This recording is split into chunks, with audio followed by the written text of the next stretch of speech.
طابت أوقاتكم مشاهدينا الكرام أينما كنتم، وأهلا بكم إلى نشرة أخبار الرياضة تأتيكم من قناة البلاد.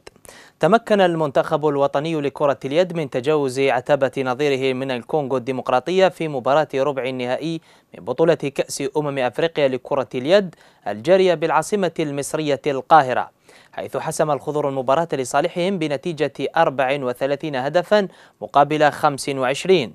وسيلاقي رجال المدرب صالح بوشكري منتخب تونس في نصف النهائي في مواجهة ستكون امتحانا حقيقيا لمحاربي الصحراء، كما أنها تحمل طابعا ثأريا بالنسبة لمنتخب تونس الذي يحاول رد الصاع للمنتخب الجزائري الذي خطف منه كأس القارة في الدورة السابقة والتي نظمت بالجزائر في مباراة نهائية مثيرة. تلعب غدا أولى مباراتين من الجولة 18 من الرابطة الوطنية المحترفة الأولى موبيليز، حيث يواجه جمعية وهران ضيفه اتحاد الحراش على ملعب الحبيب بوعقل بوهران، فيما ينزل فاقسطيف ضيفا على شباب قسنطينة في مباراة قوية سيحتضن فعالياتها ملعب الشهيد حملاوي بقسنطينة.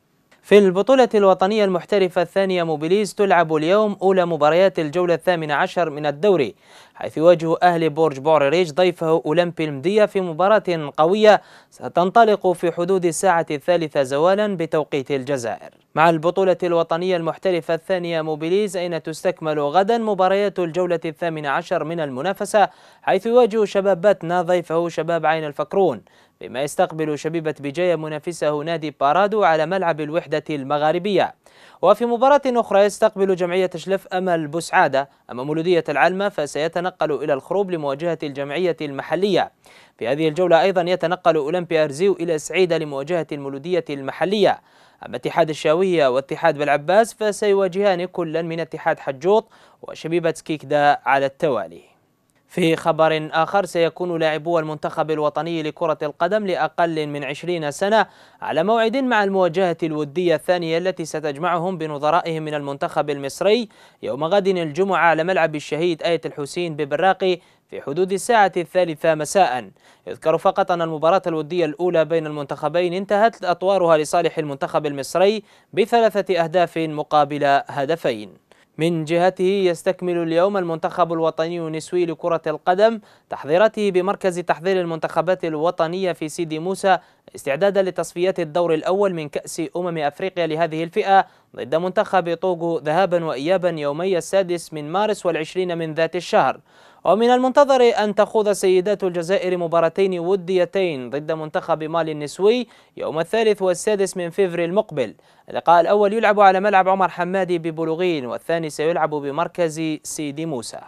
في أخبارنا الدولية، بلغ نادي برشلونة حامل اللقب الدور نصف النهائي من مسابقة كأس إسبانيا لكرة القدم بتغلبه على أتلتيك بلباو ب3 أهداف مقابل هدف وحيد على ملعب كامب ناو في برشلونة في إياب الدور ربع النهائي. وجدد الفريق الكتالوني فوزه على أتلتيك بلباو بعدما كان تغلب عليه بهدفين مقابل هدف ذهابا في بلباو. وكان برشلونة متخلفا بهدف ويليامز في الدقيقة 12 قبل أن يرد بثلاثية كاملة تناوب عليها كل من الأرجواياني لويس سواريز وجيرار بيكي والبرازيلي نيمار دا سيلفا. وسيقابل برشلونة في نهائي نادي سيلتا فيغو الذي فجر مفاجأة من العيار الثقيل بإقصائه أتلتيكو مدريد ب3 أهداف مقابل هدفين على ملعب فيسنتي كالديرون في العاصمة مدريد. في إنجلترا، بلغ مانشستر سيتي نهائي كأس رابطة الأندية الإنجليزية المحترفة لكرة القدم إثر فوزه على ضيف إيفرتون ب3 أهداف مقابل هدف واحد في إياب الدور نصف النهائي. وسجل أهداف السيتيزن كل من فرناندينيو والبلجيكي كيفن دي بروين وكذا الأرجنتيني سيرجيو أغويرو. أما هدف إيفرتون الوحيد فجاء عن طريق اللاعب روس براكلي في الدقيقة 18 من عمر الشوط الأول.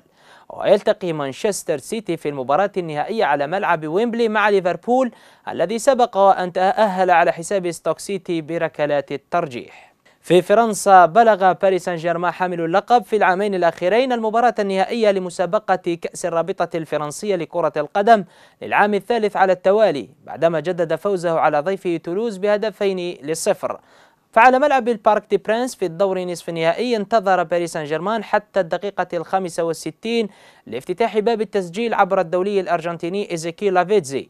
وأضاف مواطنه الدولي أنخيل دي ماريا الهدف الثاني للأثرياء عبر مجهود فردي رائع في الدقيقة 72 من عمر المباراة. وسيلاقي باريس سان جيرمان في النهائي منافسه ليل يوم 28 من أبريل القادم على ملعب ستاد فرانس بالعاصمة باريس.